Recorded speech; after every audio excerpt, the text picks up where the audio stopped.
예, 안녕하십니까. 책 읽는 자유인 채널을 운영하고 있는 이선입니다. 오늘은 2025년 6월 10일 화요일 오후 3시 40분입니다. 저는 어제 일을 하고 어제도 사실 좀 일찍 들어오긴 했는데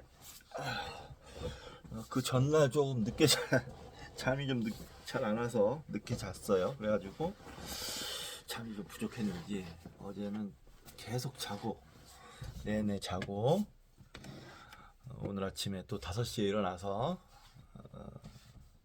일을 했는데 벌레가 한 마리 들어왔네요. 일을 했는데 일이 또 오늘따라 좀 안 되더라고요. 그래서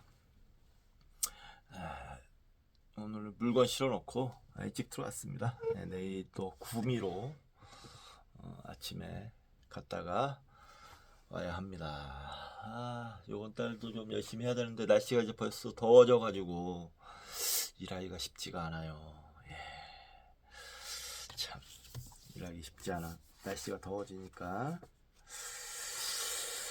예, 그건 그렇고 오늘 요번 시간은 제3회 침팬지 이제 제19장 마지막 장이 남았고요. 그 다음에 에필로그 그것만 읽으면 이제 제3회 침팬지도 끝납니다. 오늘은 좀 컨디션이 괜찮고 하니까 어제 잠을 많이 자가지고 좀 계속 책을 좀 읽어볼까 합니다. 그리고 오늘도 들어가기 전에 책 한 권을 소개시켜 드리겠습니다. 스토너 존 윌리엄스. 이 책은 솔직히 말씀드리자면 RHK 코리아 출판사에서 나왔는데 충동 구매했습니다. 충동 구매를 소설이거든요. 너무 평가가 좋아가지고 헌책이에요. 헌책인데 뭐가 이렇게 평가가 좋나 싶어서 소설도 이제 좀 소설도 좀 읽고 해야죠. 그래서 소설책 한번 사봤습니다. 빠른 시간 내에 소설 읽게 되면 읽도록 하겠습니다. 책 구매가 지금 저를 이거 참 책을 너무 많이 사요.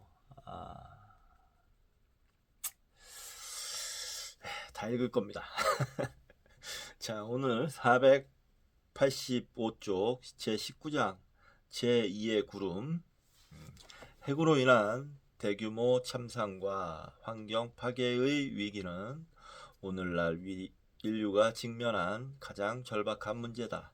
이 제2의 구름에 비한다면 우리가 언제나 걱정하는 암이나 에이즈 등과 같은 것은 하찮게 여겨질 것이다. 살벌합니다. 초장부터 여기까지가 제19장의 전문입니다. 자, 본문으로 들어가겠습니다. 핵과 환경, 인류가 직면한 두 가지 문제. 우리 세대 전까지는 다음 세대의 인간들이 살아남을 수 있을지 어쩔지, 과연 이 행성 위에 가치 있는 생활을 즐길 수 있을지 고민할 이유가 없었다. 이런 의문에 직면한 것은 우리 세대가 처음이다. 우리는 아이들에게 자기 자신을 돌보고 다른 사람과 어울려 살아가는 방법을 가르치는데 많은 시간을 들였다. 그러나 날이 갈수록 우리는 이런 노력이 완전히 쓸데없는 것은 아닌지 자문하게 되었다. 이런 염려가 생긴 것은 우리의 머리 위를 덮는 두 개의 구름, 가로 열고 상당히 달라 보이지만 결국은 같은 결과를 가져올 두 개의 구름 때문이다. 그 하나는 핵으로 인한 대량 학살의 위협으로 히로시마의 하늘을 뒤덮었던 구름 속에서 이미 그 정체를 나타냈다. 현재 막대한 양의 핵무기가 저장되어 있고 역사상 정치가들이 저질러온 어리석은 오판 때문에 그것은 현실적인 위험으로 다가왔다. 만약 핵으로 인한 대학살이 일어난다면 그것은 우리 모두가 멸망할지도 모르는 가장 불행한 일이라는 것도 누구나 알고 있다. 오늘날 세계 외교의 방향은 대부분 이 위험을 둘러싸고 이루어지고 있다. 우리가 합의를 보지 못하는 유일한 문제는 어떻게 처리하는 것이 최선인가 하는 것이다. 예를 들면 핵 군축은 부분적이어야 하는지 전면적이어야 하는지 핵의 균형을 지향해야 하는지 우위성을 인정해야 하는지 하는 문제들이다. 또 하나의 구름은 대규모 환경 파괴의 위험으로 자주 의논되었듯이 지구 생명의 멸종을 서서히 야기시키고 있는 잠재적인 원인이다. 핵으로 인한 대학살의 경우와는 대조적으로 대규모의 멸종의 위험이 현실적인 문제인지 아닌지, 만약 발생한다면 정말로 우리에게 유해한 것인지 아닌지에 대해서는 의견이 완전히 엇갈려 있다. 예를 들어 가장 자주 인용되는 계산은 과거 2세기로부터 3세기에 이르는 동안 인간이 지구 위에 사는 조류의 약 1%를 멸종으로 몰아갔다는 것이다.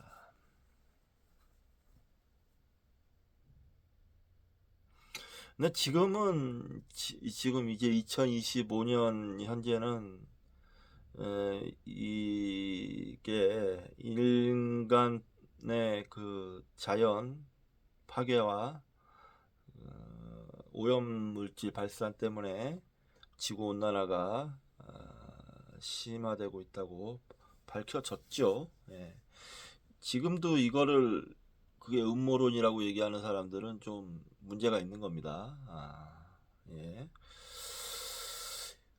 이 의견에 대한 반응은 두 갈래로 크게 나누어지는데, 한쪽의 극단적인 견해를 가진 사려 깊은 사람들, 특히 경제학자, 산업계의 리더,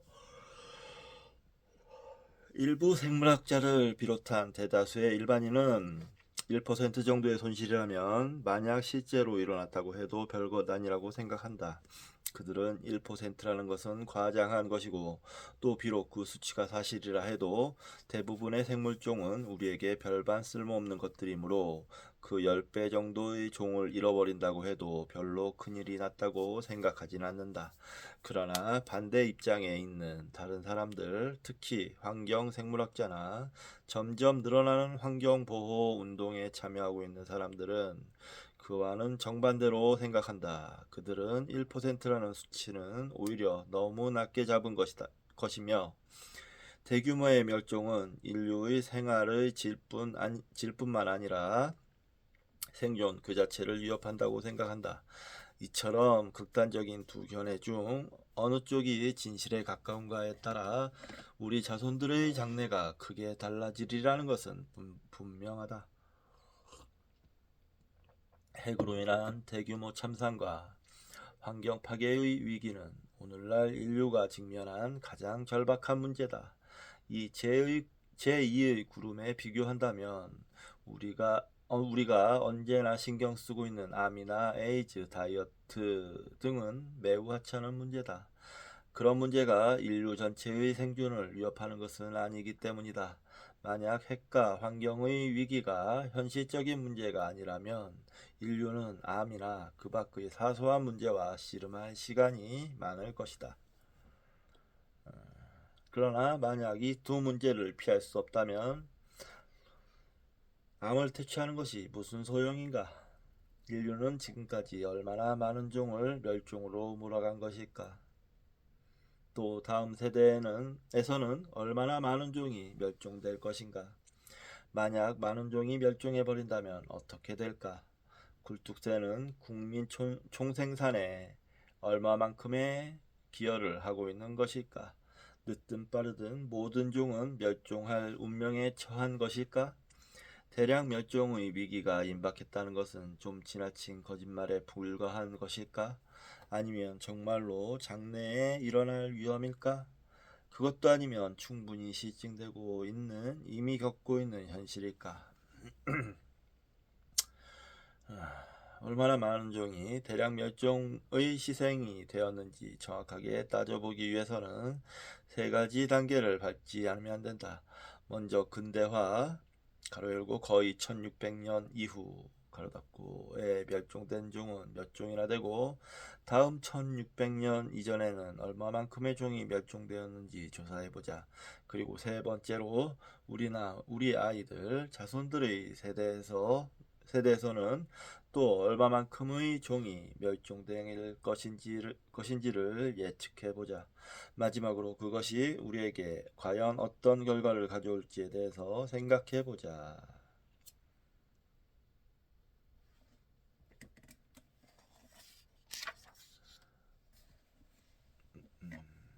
네, 뭐 역주 이렇게 되어 있는데요. 대체로 역주가 너무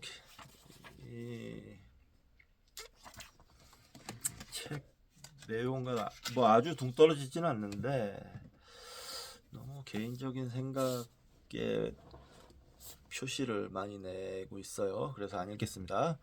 조용히 사라져가는 생물들. 근현대에 어느 정도의 종이 멸종했는지 계산하는 첫 단계는 처음에는 단순한 것처럼 생각된다. 식물이든 동물이든 하나의 그룹을 선택해 전체 종의 수를 헤아려 1600년 이후에 멸종된 것으로 알려진 종을 구별한 후 전부 더하기만 하면 되는 것이다. 이런 방법에는 새가 가장 편리하다. 관찰이나 분류하기도 쉽고 조류학자가 많이 있기 때문이다. 따라서 새에 관한 한 다른 어떤 동물군보다 많은 종이 알려져 있다. 오늘날 살아있는 조류는 약 9,000종이다. 새로운 종이 발견되는 것은 매년 1종 아니면 2종 정도이므로 현생하는 새는 거의 모두 학계에 알려져 있는 셈이다. 전 세계적으로 조류의 보호에 관한 지도기구인 국제조류보호회의는 1600년 이후 108종의 새와 더 많은 종의 아종이 멸종되었다고 보고한다. 이들이 멸종된 원인은 가지각색이지만 결과적으로는 모두 인간 때문이었다. 1600년 이후 108종. 이 새와 더 많은 수의 아종. 게다가 인간에 의한 멸종은 앞으로도 한층 심화될 것이다.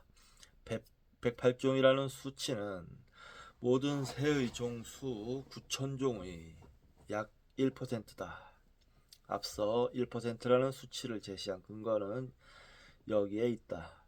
이를 멸종된 현대 조류의 최종 수치로 간주하기 전에 어떤 방법으로 108종이라는 수치가 얻어진 것인지 먼저 이해해 두자. 국제조류보호회의는 ICBP라고 합니다. ICBP는 이전에 그 새가 보이거나 출현했을 가능성이 있는 지역을 충분히 조사한 후 오랫동안 발견되지 않은 경우에 한해서 멸종된 새의 목록에 올리고 있다.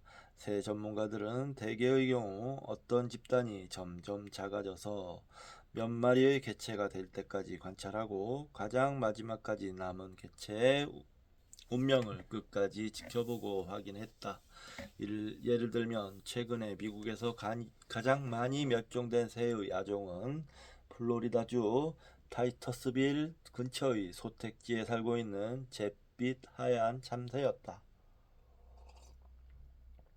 서식지인 소택지가 파괴됨에 따라 개체 수가 감소됐기 때문에 야생동물국은 얼마 남아있지 않은 이 새에게 식별용 띠를 발에 채워서 개체마다 식별이 가능하게 했다. 겨우 6마리가 남았을 때 잿빛 참새는 보호와 번식을 위해 사육시설로 옮겨졌지만 유감스럽게도 한 마리씩 죽어갔다. 그러다가 1987년 7월 16일에 마지막 남은 개체마저도 죽음으로써 그 아픔까지도 사라졌다. 따라서 잿빛 해안 참새의 멸종은 의문의 여지가 없다. 멸종 목록에 올라가 있는 그 밖의 많은 아종이나 108종도 마찬가지다. 유럽인의 이주가 시작된 후 북아메리카에서 모습을 감춘 새의 종명과 그 최후의 개체가 죽은 해를 보면 금바다 쇠우리 1844년, 안경 가마우치 1852년, 레브라도 오리 1875년, 철비둘기 1914년, 캐롤라이나 앵무새 1918년가 있다. 큰 바다새 오리는 유럽에도 서식하고 있었는데 그 외에는 1600년 이후 멸종새 목록에서 게재된 유럽새는 없다. 단 유럽에서는 사라졌지만 다른 대륙에서 발견된 새는 조금 있다. ICBP가 BP의 엄격한 멸종 기준에 들어맞지 못한 나머지 새들은 어떻게 되었을까? 아직 생존해 있다고 말할 수 있을까? 북미와 유럽의 새에 대한 대답은 그렇다이다. 이들 대륙에서는 수십만 명에 이르는 열광적인 조류 관찰자들이 매년 모든 새를 감시하고 있다. 시기한 새일수록 조사는 더욱 열렬하다. 북미와 유럽의 조류 중 발견되지 않은 채 멸종되어 버린 새가 있을 가능성은 없다. 북미의 새 중에서 현재도 생사가 불분명한 것은 한 종밖에 없다. 그것은 바흐만의 솔새로 정확한 기록으로는 1977년의 기록이 최후의 것이다. 그러나 최근에도 불확실한 기록이 있기 때문에 ICBP는 아직 희망을 버리지 않고 있다. 가로 열고 상아부리 딱따구리도 북미의 개체군은 단지 아종일 뿐이며 이미 멸종되었을지도 모른다. 이 딱따구리의 다른 아종에 속하는 몇 마리는 쿠바에 살고 있다. 가로 닫고. 따라서 1600년 이후 북미에서 멸종된 새는 5종보다는 많고 6종보다는 적다. 바흐만의 솔새 이외의 모든 새는 확실한 멸종이나 확실한 생존의 어느 한쪽에 속한다. 좀 덥네요. 마찬가지로 1600년 이후 유럽에서 멸종된 새는 확실히 한 종밖에 없다. 그 이상도 그 이하도 아닌 것이다. 그러므로 1600년 이후에 북미와 유럽에서 멸종된 새는 몇 종인가 하는 문제에 대해서 우리는 정확하고 확실하게 대답을 가지고 있다.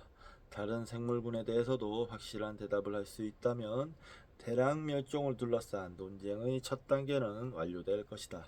그러나 유감스럽게도 이런 분명한 상황은 식물이나 다른 동물에게는 들어맞지 않고 지구의 다른 지역에도 적용할 수 없다. 특히 압도적으로 많은 생물이 살고 있는 열대 지방에서는 적용하기 곤란하다. 대부분의 열대 나라에는 조류 관찰자가 극소수이거나 전혀 없기 때문에 매년 새를 조사하는 일도 없다. 열대 지역에는 아주 오래전에 처음으로 생물학적 조사가 이루어진 후 두 번 다시 조사되지 않은 곳이 많다. 많은 열대 생물은 발견된 후 두 번 다시 보이지 않는다든가 확실히 조사되지 않았기 때문에 그 현 상태가 불분명하다. 뉴기니의 새 중 브레스의 꿀빠리 새는 1939년 3월 22일부터 4월 29일 사이에 아이덴버그 강의 한 석호에서 총에 맞은 채 발견된 18마리의 표본만 알려져 있다. 그 후 이 석호를 방문한 과학자가 없기 때문에 브레스의 꿀빠리 새의 현황에 대해서는 어느 것 하나 알려진 것이 없다. 그러나 적어도 어디를 조사하면 좋은지는 알려져 있다. 19세기 탐험대가 수집한 다른 많은 종의 채집지는 대부분 그 표기가 명확하지 않다. 가로 열고 예를 들면 남미와 같이 가로 닫고 어디를 조사하면 좋은지 대강의 힌트밖에 없는 경우 희귀종의 현 상태를 어떻게 해명할 수 있을지 생각해보자.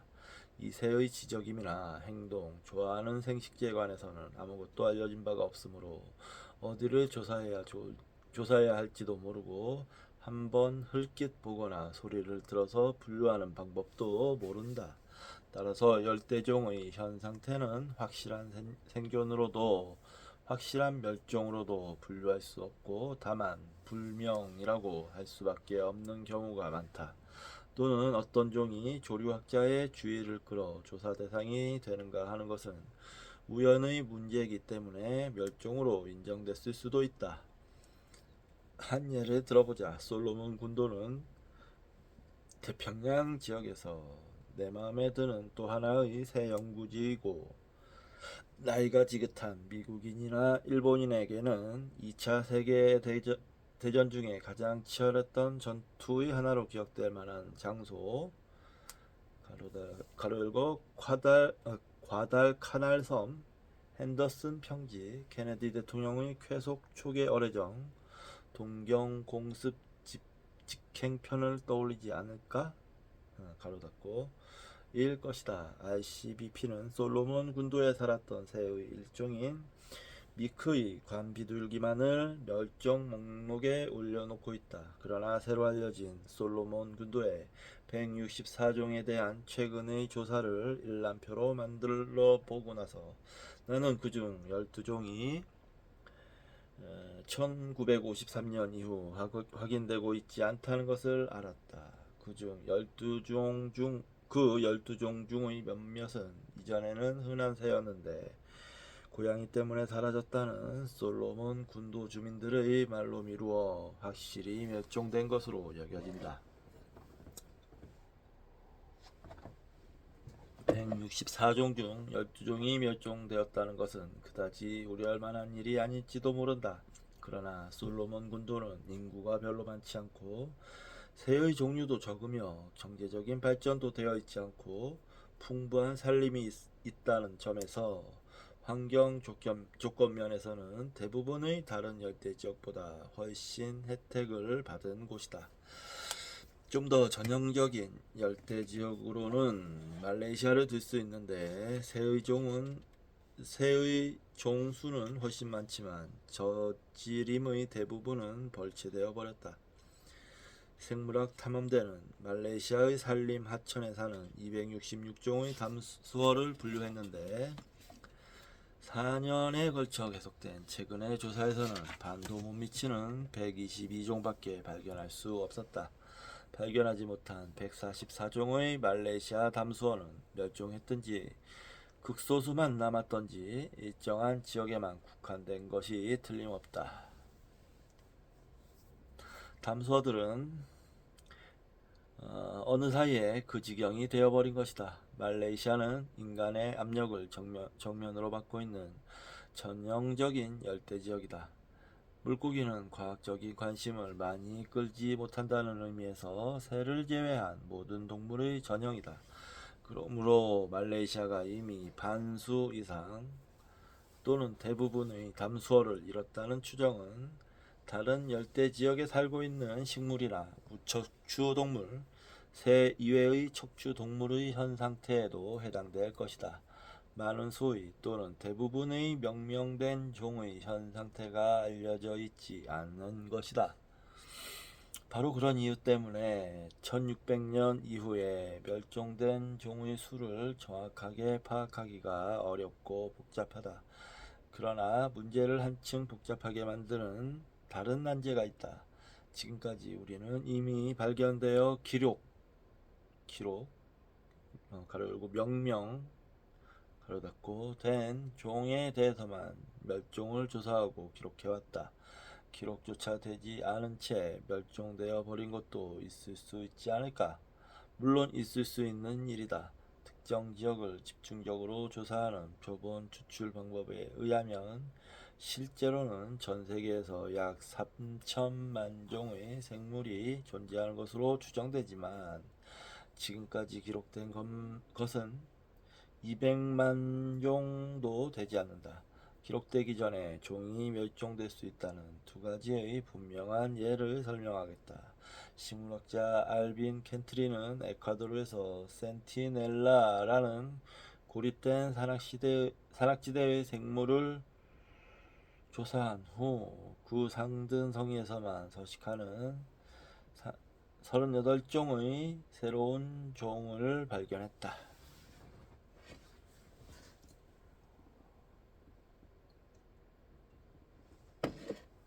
후 얼마 안 있어 그 산악지대는 벌채되었고 따라서 그 식물들은 멸종했다.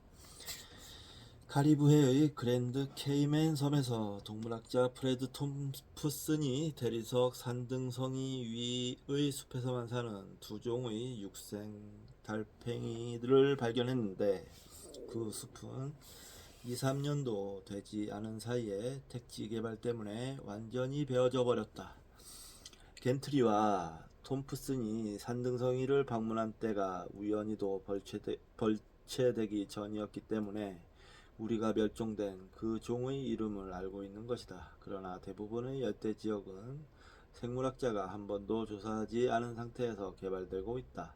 센티넬라에도 육생 달팽이가 있었을 것이고 다른 무수한 열대의 능선 위에도 인간이 발견하기 이전에 멸종해버린 식물이나 달팽이가 살고 있었을 것이다. 요약하면 근현대에 멸종된 종의 수를 결정한다는 것은 언뜻 보면 단순하고 타당한 추정이 가능하다고 생각될 수도 있다. 예를 들어 북미와 유럽에서 멸종된 새는 확실히 5에서 6종이었다. 그러나 잘 생각해보면 멸종된 종의 목록이 실제의 멸종수보다 상당히 가소평가될 수밖에 없는 두 가지 이유를 납득할 수 있을 것이다. 첫째, 당연한 얘기지만 발표된 멸종 목록에는 명명된 종밖에 없는데 새처럼 충분히 연구되고 있는 경우를 제외하면 상당히 많은 종이 아직 명명조차 되어 있지 않은 상태다.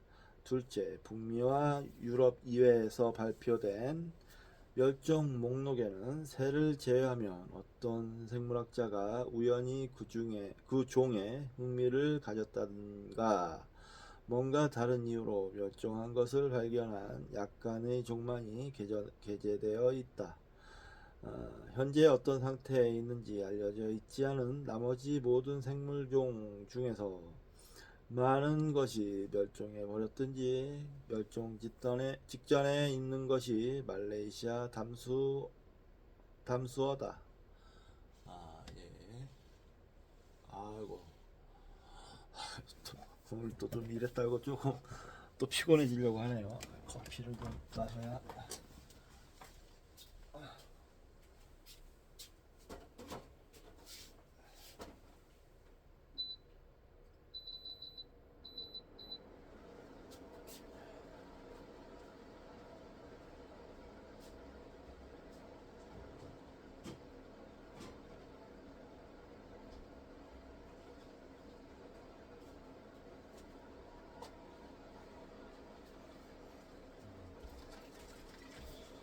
졸음이 올 것 같아서요. 커피를 좀 마시겠습니다.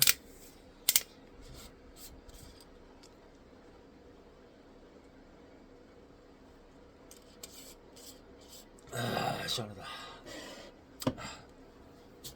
선사시대의 멸종. 그렇다면 대량 멸종 논쟁을 평가하는 2단계로 옮겨보자. 지금까지 추정해온 것은 종의 과학적 분류가 시작된 서기 1600년 이후의 멸종에 관한 것이었다. 그럼 멸종은 인구가 증가하면서 옛날에는 살지 않았던 지역에 사람들이 진출하고 무서운 기세로 파괴적인 기술을 발명해왔기 때문에 일어났다. 이런 요인은 수백만 년이라는 인류사를 흘려보내고 1600년에 갑자기 튀어나온 것일까? 1600년 전에는 멸종이라는 게 전혀 없었을까? 물론 아니다. 5만 년 전까지 인류는 아프리카와 유럽과 아시아의 온난한 지역에만 살고 있었다. 그때부터 1600년 사이에 인간은 대대적으로 영토를 확대해왔다. 그리하여 5만 년 전쯤에는 오스트레일리아 대륙과 뉴기니, 뒤이어 시베리아와 남북 아메리카의 거의 모든 지역으로 퍼져나갔으며 기원전 2000년경에 이미 대양의 동떨어진 섬까지 확산되었다.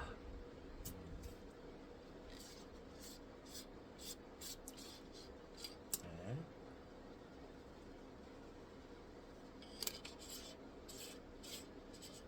수적으로도 엄청나게 들어 5만 년 전 수백만 명 정도에 불과했던 인구는 1600년에 약 5억 명에 이르렀다. 과거 5만 년 동안에 진행된 수렵 기술의 개발이나 과거 1만 년 동안의 마제석기나 농경의 발전, 과거 6천년 사이의 금속기 발전 등과 함께 인간의 파괴력 역시 커졌다. 고생물학자들이 연구했던 모든 지역에서 과거 5만 년 동안 인간이 도달한 지역에서 있었던 선사시대의 종의 대량 멸종과 인간의 도착은 거의 일치했다. 마다가스카르, 뉴질랜드, 폴리네시아, 오스트레일리아, 서인도제도, 남북 아메리카 지중해의 섬들에 대해서는 앞의 두 장에서 서술했다. 예. 선사시대의 멸종과 인간의 도래가 무관하지 않다는 사실을 알게 된 이후로 과학자들 사이에서는 그 멸종의 원인이 인간인지 아니면 인간이 도래한 시기와 동물들이 기후의 변화에 굴복한 시기가 우연히 일치된 것인지 논쟁이 끊이지 않고 있다. 이걸 우연으로 보면 안 되죠. 폴리네시아 섬들에서 있었던 멸종의 경우 폴리네시아인들의 출현이 다양한 멸종의 원인으로 이어졌다는 데는 의심의 여지가 없다. 새의 멸종과 폴리네시아인의 도래는 2세기에서 3세기 정도의 간격을 두고 일치되는데 그 시대에는 특기할 만한 기후변화가 없었을 뿐만 아니라 구워진 모아의 뼈 수천 개가 폴리네시아인의 화덕 속에서 발견되었다. 마다가스카르도 마찬가지다. 그러나 오스트레일리아와 아메리카 대륙에서 초기에 일어난 멸종의 원인에 대해서는 아직도 의견이 분분하다. 앞장에서 설명한 아메리카 대륙에서의 멸종의 경우처럼 폴리네시아나 마다가스카르 이외의 땅에서도 인간이 선사시대의 종의 멸종에 한 몫을 했다는 증거는 많을 것이다. 세계 어디에서나 인간이 이주했다 하면 멸종으로 이어지곤 했기 때문이다. 참. 진짜 이 지구에서는 이 인간이 참 골칫거리였겠네요. 전체적으로 보면 골칫거리네요. 그곳과 비슷한 기후 변동이 있었던 다른 지역이라든가 같은 장소라도 인간이 이주하기 전에 기후 변동이 있었던 경우에는 멸종이 일어나지 않았다. 따라서 기후 변동이 멸종의 원인은 아니다. 남극이나 갈라파고스 제도를 방문한 사람이라면 누구든지 동물들이 최근까지도 인간의 존재에 얼마나 익숙하지 않은지 잘 알 수 있을 것이다. 코앞까지 바짝 다가와서 사진을 찍어도 잠잠코 있을 정도로 순하기 짝이 없는 동물들이다. 아이고, 수렵자들도 마찬가지였을 것이다. 다른 지역에 최초로 정착했던 수렵자들도 순한 매머드나 모아에게 그렇게 다가갔고 최초의 수렵자와 함께 도착한 쥐도 하와이나 다른 섬의 순진한 작은 새들에게 마찬가지로 다가갔을 것이다. 선사시대 사람들이 생물종을 멸종시키는 일은 인간이 살지 않았던 지역에서만 일어나는 일은 아니다.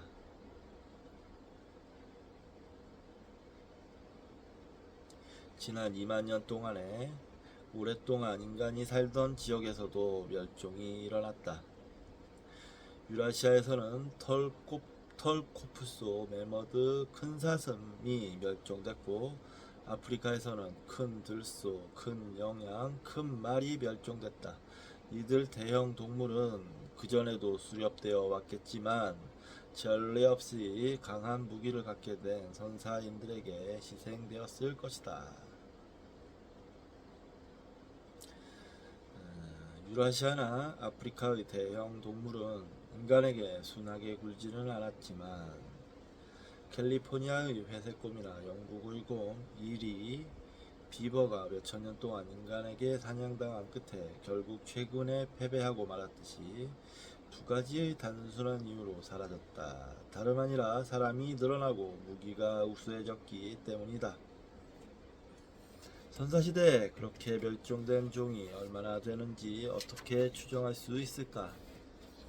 생식지의 파괴로 선사시대의 식물이나 무척추 동물, 도마뱀이 얼마나 멸종되었는지 추정하려는 사람은 아직 아무도 없다. 고생물학자가 방문한 모든 대양의 섬에서 최근에 멸종된 조류의 유물이 발견되고 있다. 아직 고생물학자가 방문하지 않은 지역까지 포함해서 생각해보면 약 2000종의 조류, 다시 말해서 수천 년 전에 존재했던 조류의 거의 5분의 1에 해당되는 새들이 선사시대의 섬 지역에서 멸종했다는 얘기다. 이 숫자는 선사시대의 다른 지역에서 멸종된 새는 포함되어 있지 않다. 대형 포유류 속에는 북아메리카, 남아메리카, 오스트레일리아에서 인류의 도착과 동시에 또는 그 조금 후에 각각의 73%, 80%, 86%가 멸종되었다. 대단하네요.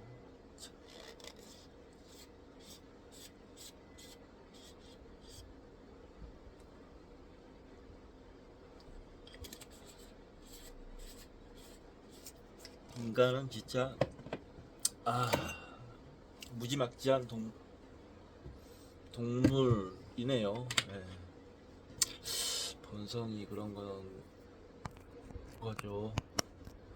우리가 동물학적인 침팬지에서 유래된 동물학적인 한계가 분명히 존재한다 라고 인식을 하고 우리가 파괴하고 있는 이 자연에 대한 대책을 세워야 된다라고 생각합니다. 매우 힘든 일이겠죠. 왜냐하면 본성이니까요. 본성을 거스르려면 정말 힘든 일일 텐데 그게 가능할까도 모르겠고 그렇죠. 지금 현재 솔직히 말씀드리자면 가능할지도 모르겠어요. 가능할 것인지에 대해서도 알 수가 없다는 얘기예요. 자, 그다음 넘어가겠습니다. 장래의 멸종에 대한 예측. 대량 멸종을 평가하는 마지막 단계는 미래를 예측하는 것이다. 인류가 불러일으킨 멸종의 물결은 이미 그 한계를 넘은 것일까? 아니면 거의 육박해가고 있는가? 이 문제를 생각하는 데는 두 가지 방법이 있다. 제일 간단한 것은 내일 멸종하게 되는 종은 오늘 멸종에 임박한 종이라고 생각하는 것이다. 현존하는 종 가운데 위험할 정도로 개체수가 감소한 새는 어느 정도나 될까? ICBP는 적어도 1666종의 조류가 멸종에 임박해 있거나 멸종 직전이라고 추정하고 있는데 그것은 현존하는 조류의 거의 20%에 해당한다. 적어도 1666종이라고 말한 것은 ICBP가 이미 멸종된 조류의 종수를 과소평가했듯이 이건 역시 과소평가된 수치이기 때문이다. 양쪽 수치 모두 과학자들의 주의를 끌었던 종만 기준으로 삼은 것으로 모든 종의 조류를 고려해서 추정된 것은 아니다. 앞으로 무슨 일이 일어날지를 추정하는 또 하나의 방법은 우리가 종을 멸종시켜온 구조를 이해하는 것이다. 1600년대에는 5억 명이었던 세계 인구가 지금은 그 10배인 50억 명 이상이 되었고 현재도 연 2%씩 계속 증가하고 있다. 인구 증가가 멈추고 기술 혁신이 한계에 다다르지 않는 한 인류는 멸종을 점점 앞당기게 될 것이다. 매일 새로운 기술 혁신이 생겨 지구와 그 주인의 생활을 변화시키고 있다. 폭발적으로 증가하는 인구가 생물을 멸종시키는 데는 남획, 종의 이입, 서식지의 파급 효과라는 네 가지 방법이 있다. 이 네 가지 구조가 한계에 이르게 될지 아닐지 살펴보자. 동물은 번식하는 것보다 죽는 속도가 더 빠르기 때문에 남획은 매머드나 캘리포니아 회색곰에 이르기까지 인간이 대형 동물을 멸종시킨 주요 원인이 된다. 내가 살고 있는 캘리포니아주의 기에는 회색곰이 그려져 있는데 캘리포니아인은 우리가 그들을 오래전에 멸종시켜 버렸다는 사실을 개의치 않는다.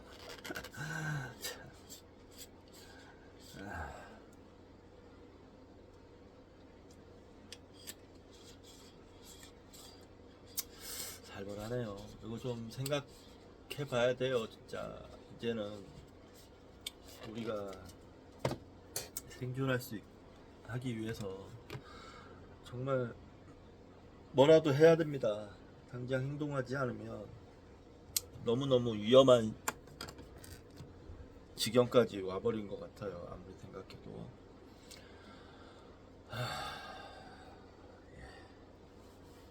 인간은 이미 죽일 수 있는 대형 동물은 모조리 죽여버린 것일까?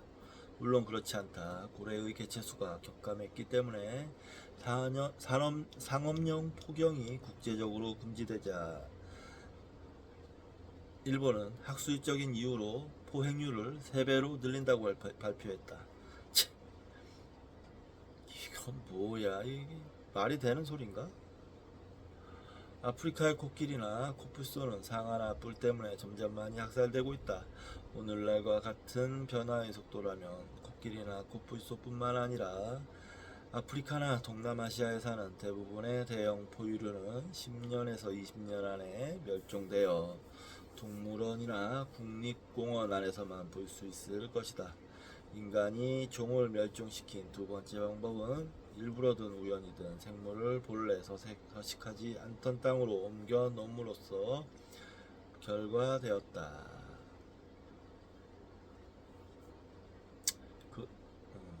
아메리카에 유입돼 곧 단단히 뿌리를 내린 대표적인 종은 시궁지나 유럽 찌르레기, 멕시코 솜바구미와 더치 앨런병 이나 밤나무 동고병을 일으키는 균류일 것이다. 이 입종은 유럽에도 있는데 이름이 잘못 붙여진 시궁지가 그 예다. 어떤 종이 한 장소에서 다른 장소로 옮겨지면 대부분은 그곳에서 만난 원산종을 먹어버리든가 병을 옮겨 멸종시켜버린다. 희생되는 생물은 그런 것이 없는 환경에서 진화해왔기 때문에 옮겨 들어온 생물에 저항할 수 없었다. 아메리카의 밤나무는 동고병균에 대해서 저항할 수 없었기 때문에 거의 모두 멸종되었다. 대양의 섬에서도 마찬가지로 염소나 쥐가 많은 식물이나 새를 멸종시켜 버렸다. 그렇다면 인간은 해로운 것들을 온 세계에 이미 퍼뜨린 것일까? 물론 아니다. 아직 염소도 시궁지도 없는 섬이 있고 많은 곤충이나 병은 검역에 의해 다른 나라로의 침입이 간신히 저지되고 있다. 미국의 농무부는 공격성이 강한 아프리카산 유럽 꿀벌과 과실이나 야채의 해충인 광대파리의 침입을 저지하려고 꽤나 노력했지만 헛수고였다. 실제로 최근에 옮겨 들어온 포식자로 인해 아프리카의 빅토리아 호수에서 최대 규모의 멸종이 빚어지고 있다. 빅토리아 호수에만 사는 수백 종의 멋진 물고기는 새로운 어업을 진흥시키려는 잘못된 계획으로 인해 인위적으로 도입된 나일 퍼치라는 큰 포식어에 의해 멸종될 위기에 처해 있다. 생식지의 파괴는 인간이 종을 멸종시킨 세 번째 원인이다.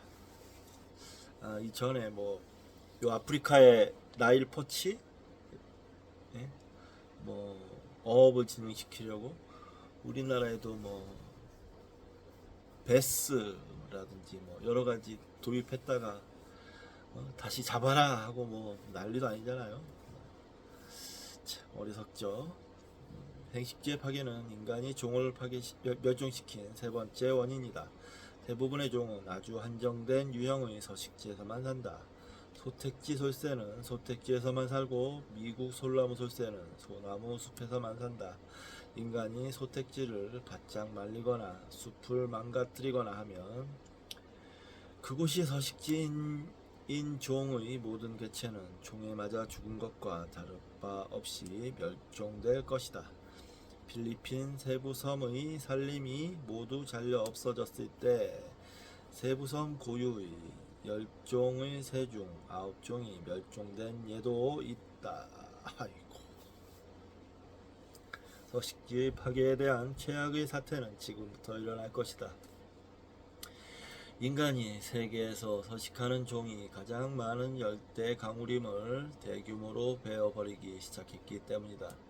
열대 강우림은 생물학적으로 너무나 풍요로운 곳이다. 파나마의 열대 강우림에서 자라는 어떤 종의 나무에는 1500종이나 되는 갑충류가 살고 있다. 열대 강우림은 지구 표면의 단지 6%만 덮고 있지만 지구상에 존재하는 종의 반쯤이 그곳에 살고 있다. 각각의 열대 강우림 지역에는 그 지역에만 사는 고유한 종들이 수없이 많다. 현재 벌채되고 있는 열대 강우림 중에서 특히 그 종수가 두드러지게 많은 곳은 브라질의 대서양 연안의 산림이나 말레이시아 저지대의 산림인데 이들은 거의 모두 벌채되어 버렸다.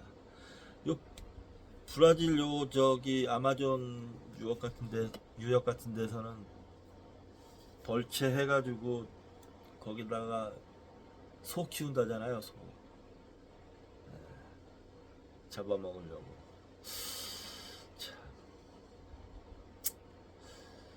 폴리네시아와 필리핀의 산림은 앞으로 20년 후쯤이면 거의 다 잘려버릴 것이다. 반세기 후까지 살아날 가능성이 있는 열대 강우림은 자이르와 아마존의 일부 정도뿐이다. 모든 종의 식량이나 서식지는 다른 종과 겹치게 마련이다. 즉 모든 종은 제비뽑기나 도미노처럼 연결되어 있다. 하나의 도미노를 쓰러뜨리면 다른 도미노들이 연속으로 쓰러지듯이 어떤 한 종의 멸종이 다른 종에게 손실을 가져오면 그 종마저 위기에 처할 수도 있다. 그것을 파급 효과라고 하는데 멸종의 네 번째 원인이 되고 있다. 자연계에는 수많은 종이 존재하고 서로 복잡하게 연결되어 있기 때문에 특정 종의 멸종이 어떤 파급 효과를 가져올지에 대해 정확하게 예측하기란 불가능하다. 그렇죠. 제가 유튜브에서 봤는데 아주 유명한 어떤 과학 커뮤니케이터가 모기는 멸종해도 된다 라고 얘기하면서, 왜냐하면 모기로 인해 죽는 사람 수가 많고 모기 사슬은 그물식으로 돼 있어서 모기 외에 다른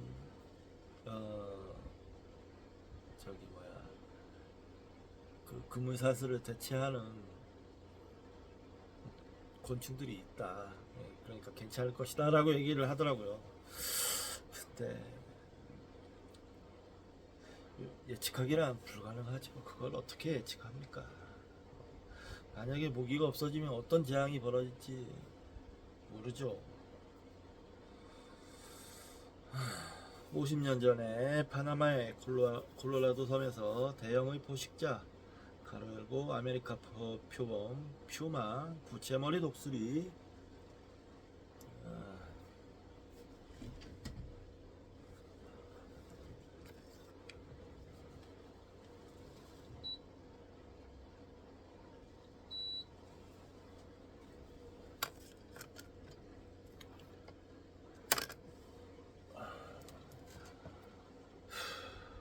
독수리가 멸종된 것이 작은 개미새의 멸종을 초래하고 또 그것이 섬의 숲에서 자라는 나무의 종에 큰 변화를 불러일으키게 되리라고는 아무도 예상하지 못했던 일이었지만 결국 실제로 일어났다.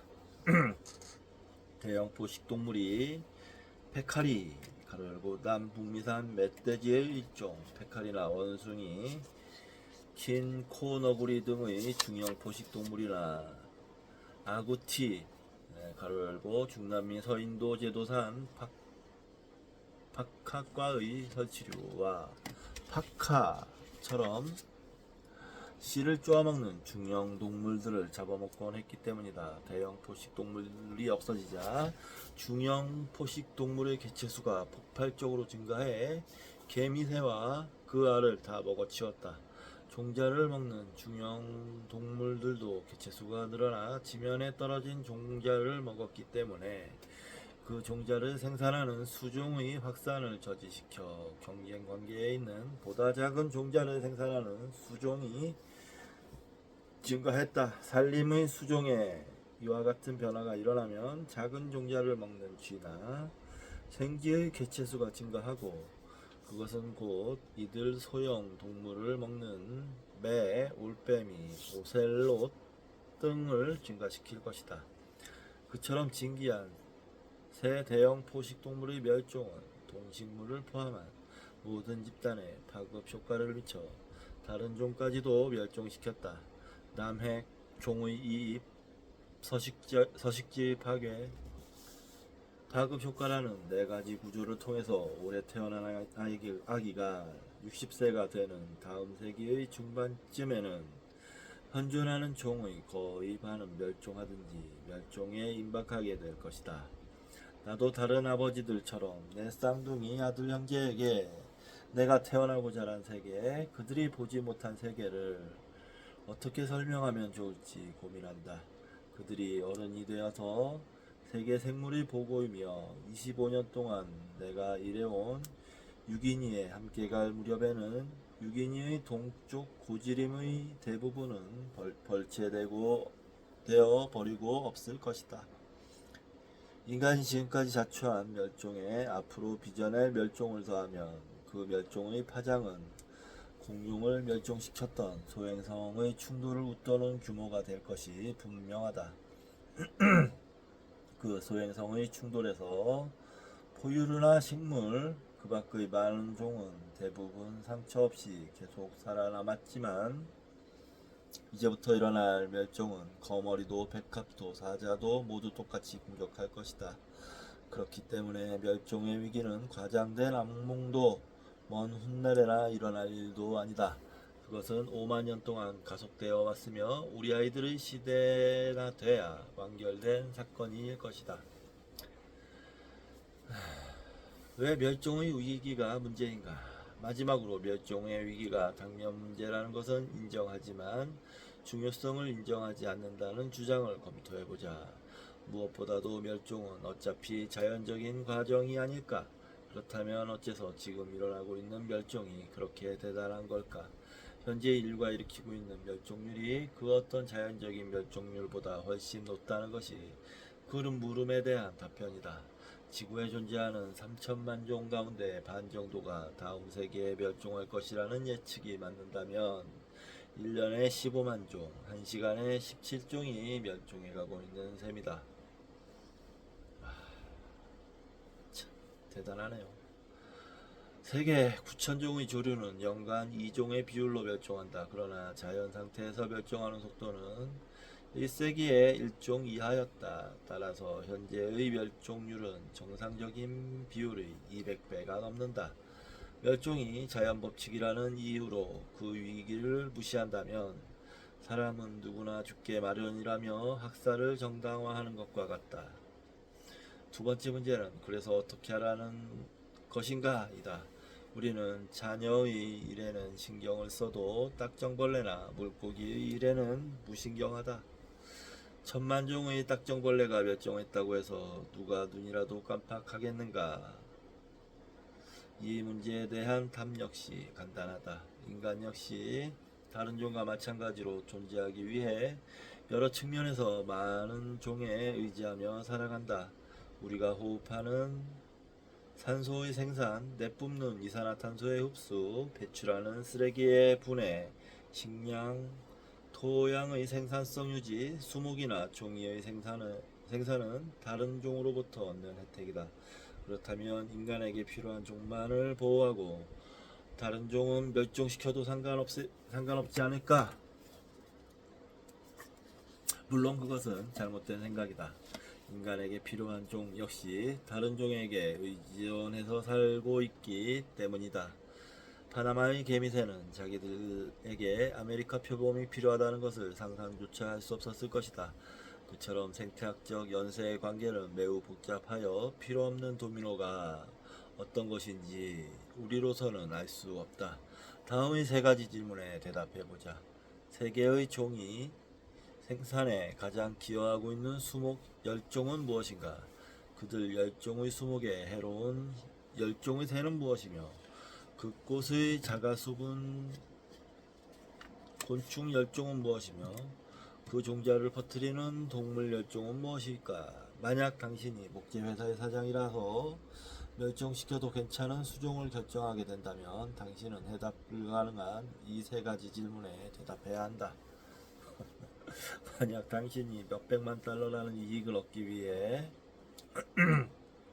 종을 멸종시키지 않으면 안 되는 개발 계획을 고려 중에 있다면 불확실한 손실은 무시하고 확실한 이익을 얻고 싶은 유혹에 끌릴 것이다. 그렇다면 비슷한 경우를 생각해보자. 누군가가 당신에게 100만 달러를 주고 당신의 신체의 중요한 살 50g을 고통 없이 잘라가겠다는 제안을 했다고 치자. 당신은 어쩌면 50g의 쌀은 체중의 1000분의 1밖에 안 되며 아직 1000분의 999나 되는 살이 남아있기 때문에 괜찮다고 생각할지도 모른다. 그 50g이 당신 몸에 불필요한 피와 지방이고 유능한 외과 의사가 자르는 것이라면 문제는 없다. 그러나 그 외과 의사가 어디든 적당한 부위에서 50g을 마구 잘라낸다면 또는 그가 본질적으로 어디가 중요한 곳인지 모르는 외과 의사라면 어떻게 될까? 그 50g은 당신의 요도 부근일지도 모른다.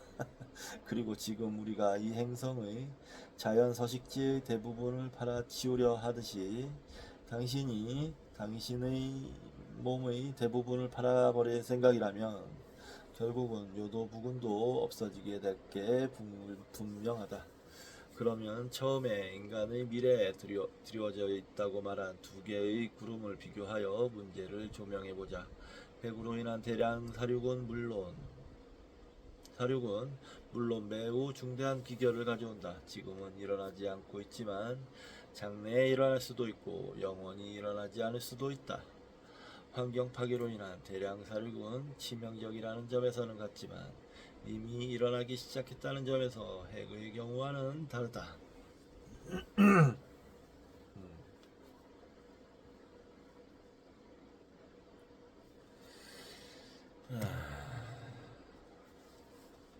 이미 수만 년 전부터 시작된 환경 파괴는 일찍이 유례가 없었던 큰 손실의 원인이며 점점 더 심해질 것이다. 만약 이대로 아무런 대책을 강구하지 않는다면 앞으로 1세기 안에 파국이 찾아올 것이다. 확언할 수 없는 건 그 파국이 우리 아이들을 덮칠 것인지 그렇지 않으면 손자들을 덮칠 것인지 하는 문제와 우리가 그것을 방지하기 위해서 노력할 준비가 되어 있는가 없는가 하는 것 뿐이다. 예, 살벌합니다. 생각해보면 2100년 이후는 잘 상상이 안 될 것 같지 않습니까? 2100년 이후는 과연 인류가 2100년 때까지 존재할까? 라고 물어보면 좀 부정적인 생각부터 하게 되는 것 같아요. 참. 앞으로 수십 년 동안 진짜 이 앞으로 수십 년이 중요한데 우리는 어떻게 살아가게 될까요? 정말 멸종이 될까요? 참.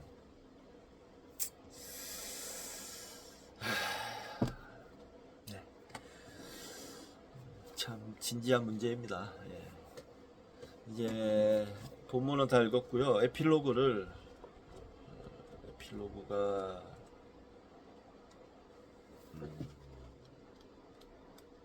짧으니까 조금 쉬었다가 에필로그 읽고 끝내도록 하겠습니다.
예, 에필로그 읽고 끝내겠습니다.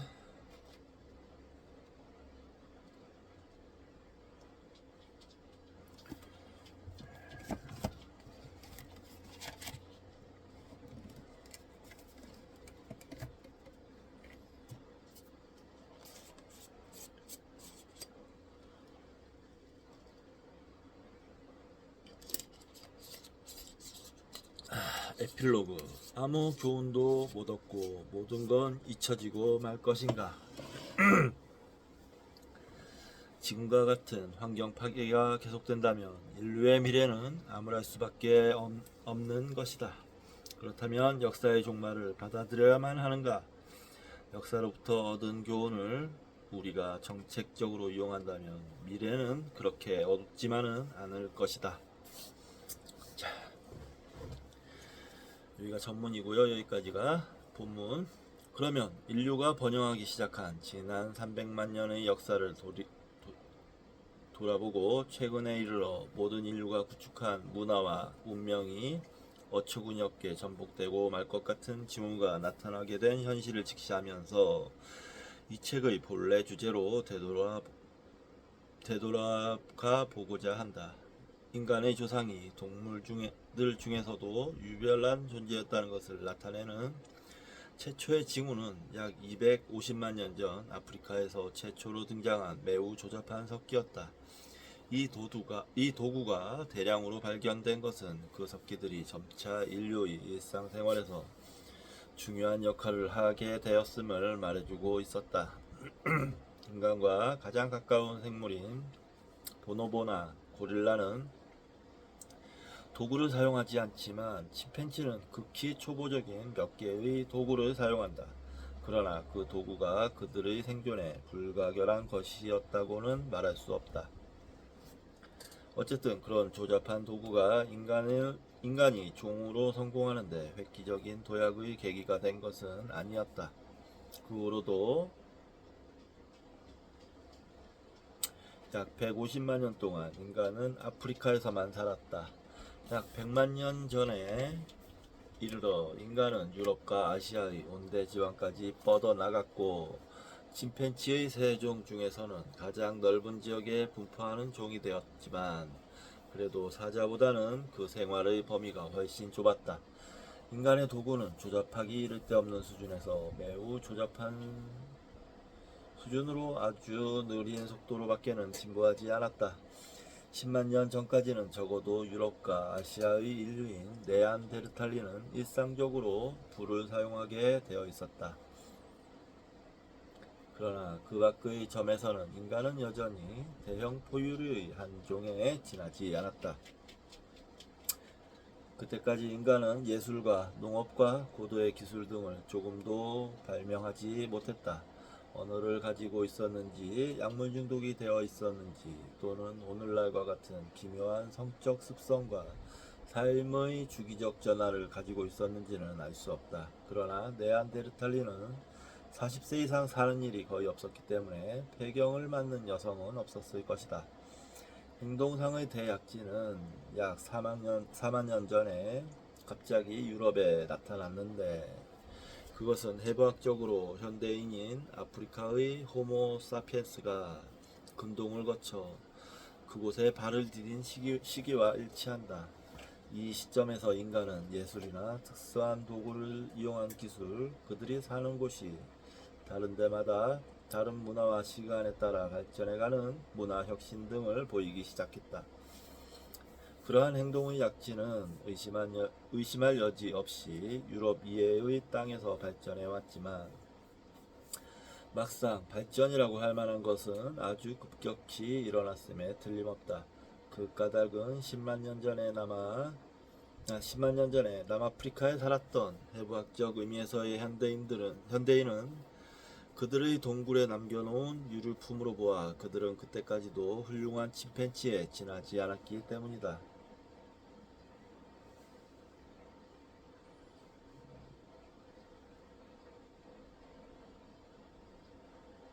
약진을 일으킨 요인은 인간이 가진 유전자 중 아주 일부 때문이었을 것이다.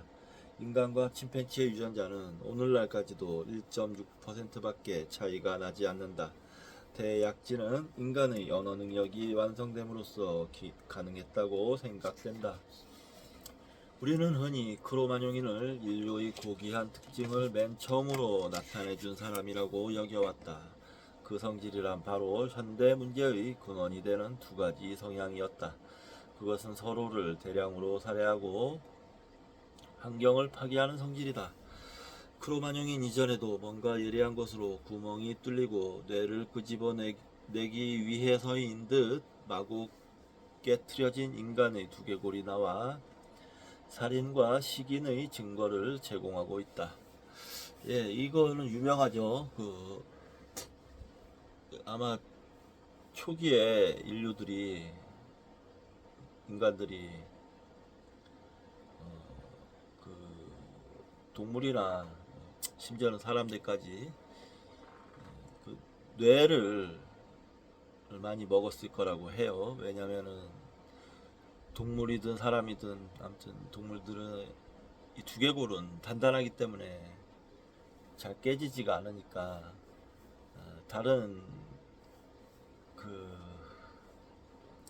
포식자들이 남겨놓았을 겁니다. 그런 남겨놓은 그것들을 이렇게 돌멩이나 이런 걸 이용해서 깨먹은 흔적들이 많이 발견된다고 하죠. 예.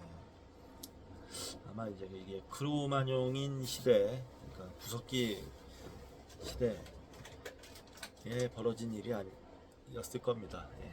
크로마뇽인이 나타난 직후에 레안데르탈인이 사라졌다는 점도 제노사이드가 일어났다는 것을 짐작케 한다.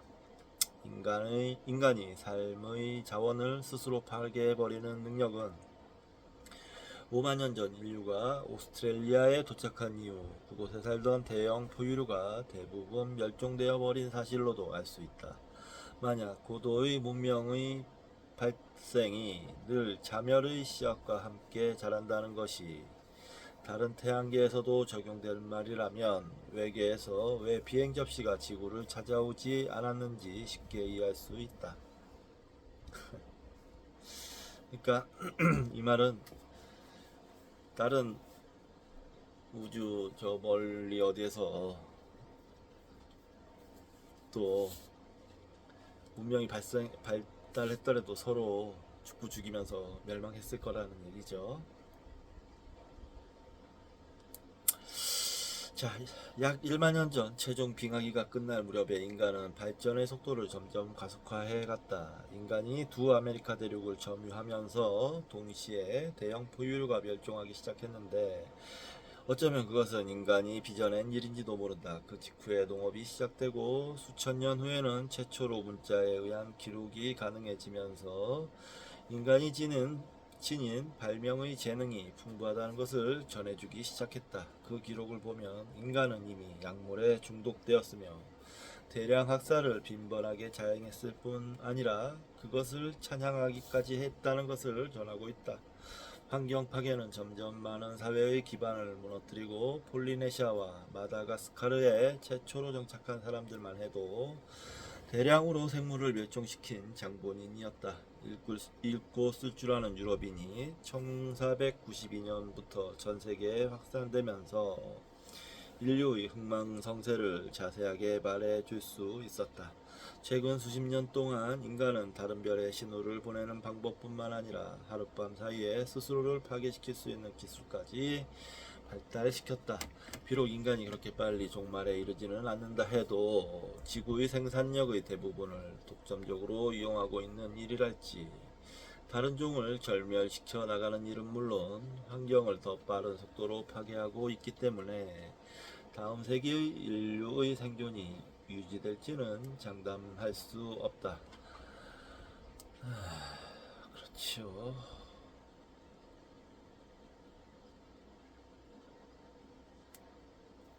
주위를 둘러보고 역사의 종말이 찾아올 것 같은 징조는 없다고 반론하는 사람이 있을지도 모른다. 그러나 잘 생각해보면 세계의 종말이 다가오고 있는 조짐은 분명히 있다. 굶주림, 오염, 파괴적인 기술은 점점 커지고 있다. 이용 가능한 농지, 바다의 식량 자원, 그 밖의 자연의 산물, 그리고 폐기물을 흡수하는 자연의 능력은 점점 줄어들고 있다. 사람들은 더욱더 늘어가는데 자원은 더욱더 부족해져 가고 자원을 놓고 더욱더 정력적으로 싸우게 된다면 무엇인가 희생되리라는 것은 자명한 이치다. 여기 좀 체크를 좀 해야 되겠네요. 비록 인간이 그렇게 빨리 종말에 이르지 않는다 해도 지구의 생산력의 대부분을 독점적으로 이용하고 있는 일이랄지 다른 종을 절멸시켜 나가는 일은 물론 환경을 더 빠른 속도로 파괴하고 있기 때문에 다음 세기까지 인류의 생존이 유지될지는 장담할 수 없다. 예, 이게 이 책의 주요 중심이 되는 문제의식이죠.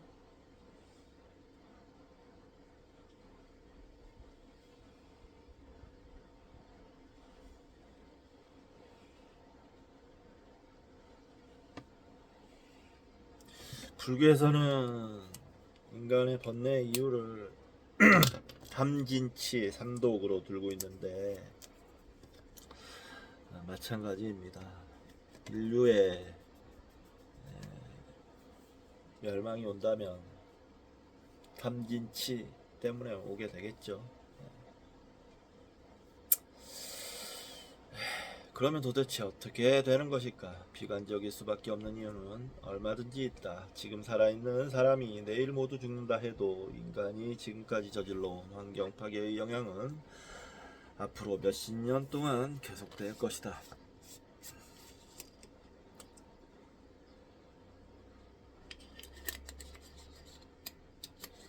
수많은 종이 아직 절멸하고 있지 않다고 해도 개체군의 수준에서 종의 유지 가능성을 상실할 정도로 구수가 줄어들어 이미 살아있는 시체나 다름없게 되어 있다. 인간은 자신들이 과거에 저지른 자기 파괴적인 행동에서 충분히 보고 느낄 수 있는 만큼 마땅히 더 잘 알아야 할 사람들이 아직도 인구 조절의 필요성에 대해서 이렇쿵저렇쿵 논쟁이나 일싸우며 계속 환경을 파괴하고 있다. 그런가 하면 자기의 이익이나 무지 때문에 환경 파괴를 돕고 있는 사람들도 있다. 살아가는데 급급해서 자기들의 활동이 가져올 종말의 귀결에 관심을 기울일 만한 여유가 없는 사람들도 많다. 이런 모든 일은 엄청난 파멸의 파도가 이미 막을 수 없는 여세로 밀어닥치고 있으며 인간 역시 살아있는 시체 중의 하나로서 다른 침팬지의 나머지 두 종류만큼이나 캄캄한 미래를 경고하고 있음을 깨닫게 하고 있다. 이런 비관적인 관점은 네덜란드의 탐험가이자 학자인 아서 비흐만이 1912년에 쓴 책의 아이러니컬한 한 문장 속에 잘 나타나 있다. 비흐만은 6인이 탐험의 역사에 관한 세 권의 방대한 저서에 10년이란 세월을 쏟아부었다. 그는 1198페이지 속에서 인도네시아를 통해서 얻어진 가장 초기의 정보부터 19세기에 20세기 초기에 걸친 대탐험 시대의 정보에 이르기까지 6인이에 대해서 알아낼 수 있는 정보란 정보는 모두 검토했다. 그는 꼬리를 이어 계속 몰려드는 탐험대들이 이전의 탐험대가 저지른 실수를 되풀이하는 것을 보고 서서히 환멸을 느끼게 되었다. 과장된 업적 속의 부당한 오만, 파멸적인 실수를 인정하지 않는 기만, 앞선 탐험가의 경험을 무시하고 과거의 잘못을 되풀이함으로써 생기는 불필요한 참상과 죽음의 긴 역사, 그러한 역사를 회고하며 비흐만은 장래의 탐험가도 역시 같은 가오를 범할 것이라고 생각했다. 비흐만은 마지막 권을 장식하는 다음과 같은 신랄한 문장으로 끝을 맺는다. 아무런 교훈도 얻지 못하고 모든 것은 까맣게 잊혀져 가고 말 것이다. 그처럼 인류의 미래에 대해서 낙관할 수 없는 모든 근거에도 불구하고 나는 희망이 전혀 없다고는 생각하지 않는다. 그런 인류의 흥망을 좌우하는 문제를 만들어낸 것은 인간이기 때문이다. 그 해결도 인간의 손에 달려있다고 생각된다. 인간의 언어나 예술이나 농업이 아주 독특하진 않다고 해도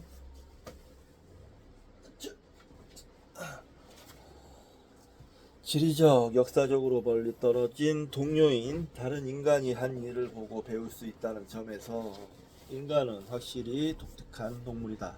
인류의 멸망을 막는 희망의 길은 산화 제한, 자연 환경의 보호, 그리고 그 밖의 많은 환경을 지키기 위한 대책 등 현실적이며 흔히 논의되는 정책들은 얼마든지 있다. 많은 나라의 정부는 벌써 그런 명백한 정책의 실행을 착수하기 시작했다. 저는 가장 큰 문제는 이 성장 일변도의 경제 체제라고 생각합니다. 자본주의 체제요. 자본주의가 경쟁을 그 성장의 동력으로 삼고 있는 한, 이 성장 일변도의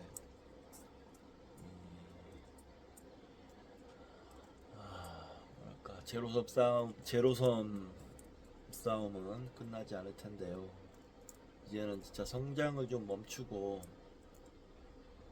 평화롭게 살아가는 방법을 모색해야 될 때가 정말 오지 않았나, 이런 생각이 듭니다. 그러려면 진짜 체제 전체의 변혁이 있어야 되는 건데, 그런 합의가 이루어지기가 쉽지도 않고, 아이고 어려운 문제입니다. 예를 들면 많은 사람들이 환경 문제에 대해서 눈을 뜨기 시작했고, 환경보호 운동이 정치적인 발판을 얻게 되었다. 개발업자가 늘 승리하는 것도 아니고, 근시안적인 경제 이론이 항상 우세한 것도 아니다. 많은 나라는 수십 년 동안 인구 증가를 둔화시켜왔다.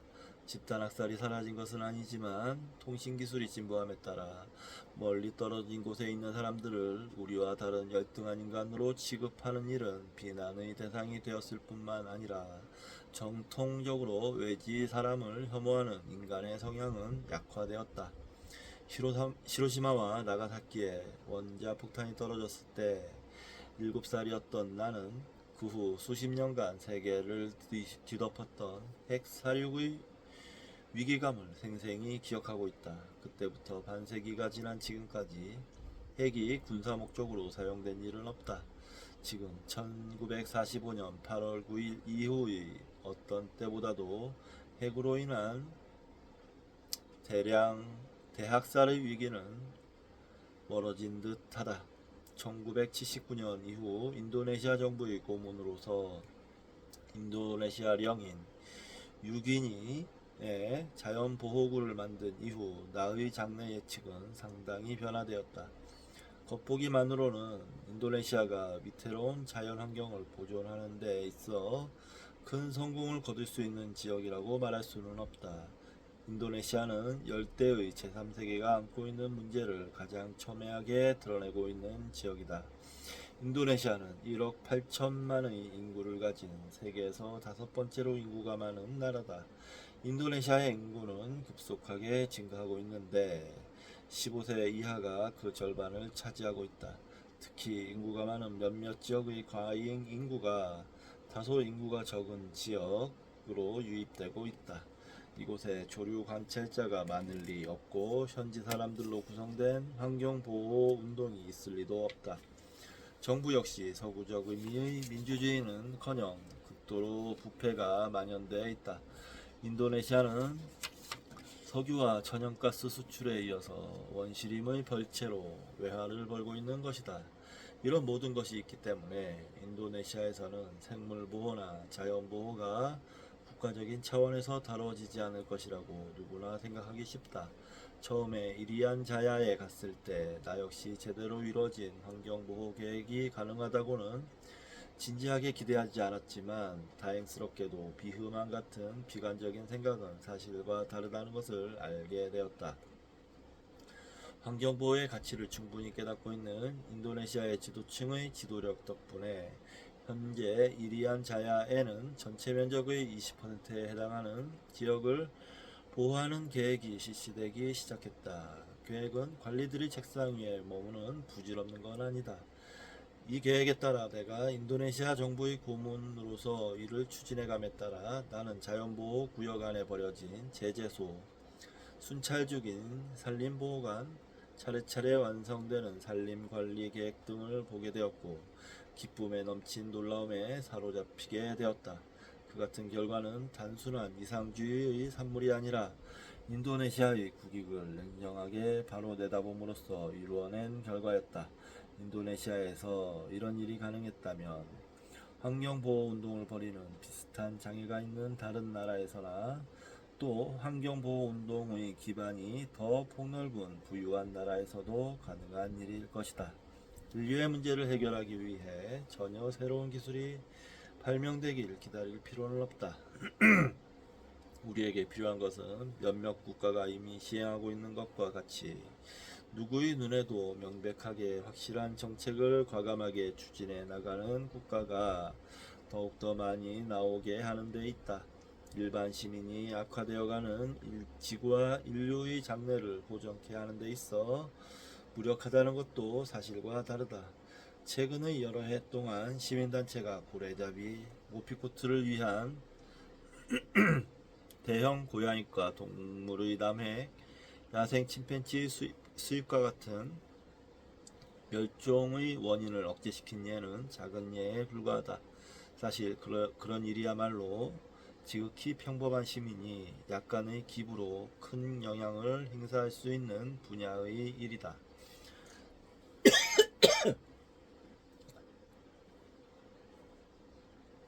모든 환경보호 조직은 그런 조촐한 예산으로 운영해가고 있는 것이다. 예를 들면 세계 야생생물보호기금, 그리고 최근 세계 자연보호기금으로 개칭.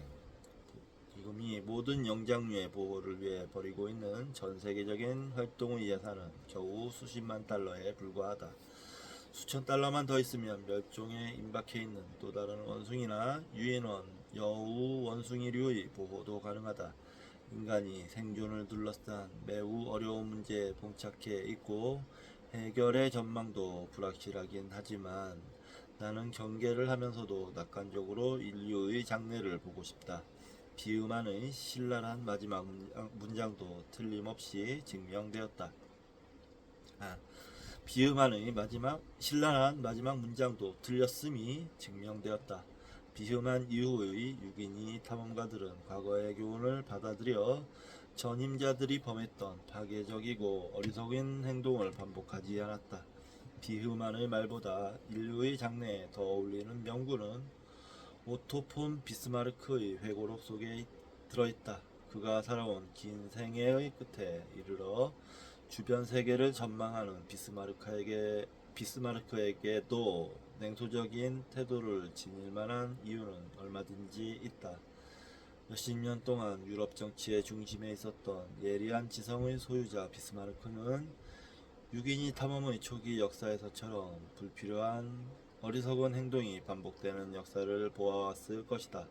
그래도 비스마르크는 자신의 회고록을 남겨둘 만한 가치가 있다고 믿으면서 역사로부터 교훈을 끌어내 나의 아이들과 손자들에게 과거를 이해하고 미래로 나아가는 데 지침이 될 만한 회고록을 남기고자 했던 것이다. 내가 이 책을 나의 어린 아들과 그들 세대에게 바치는 것도 그런 정신에서다. 만약 우리가 이 책 속에서 더듬어 온 과거로부터 교훈을 얻을 수 있다면 우리의 미래는 다른 두 종의 침팬지보다 조금은 밝지 않을까 생각하는 것이다. 다 읽었습니다.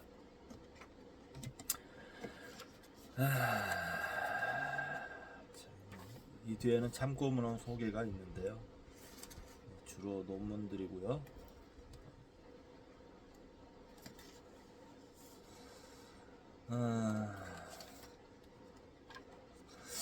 진짜 생각해보면 다양한 주제를 다룬 것 같아요. 인간이라는 동물의 본성을 탐험하기 시작해서 과연 미래는 그 본성으로 비춰봤을 때 인간의 미래는 어떻게 될 것인지 그런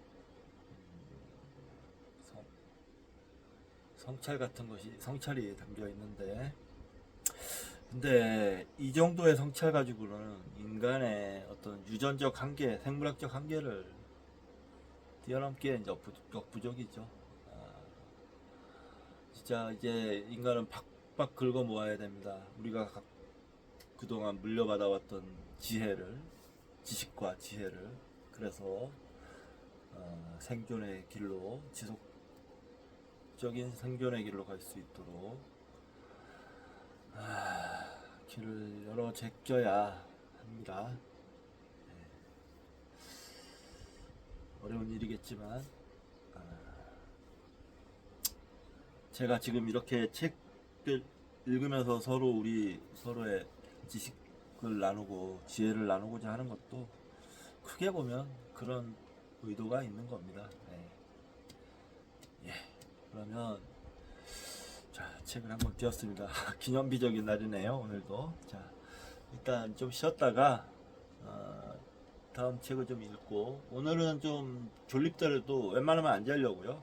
좀 사실 좀 피곤하긴 한데 지금 앉아야지 이제 밤에 잠을 잘 잘 수가 있으니까 내일 아침에 또 일하러 나가야 됩니다. 예, 마치겠습니다.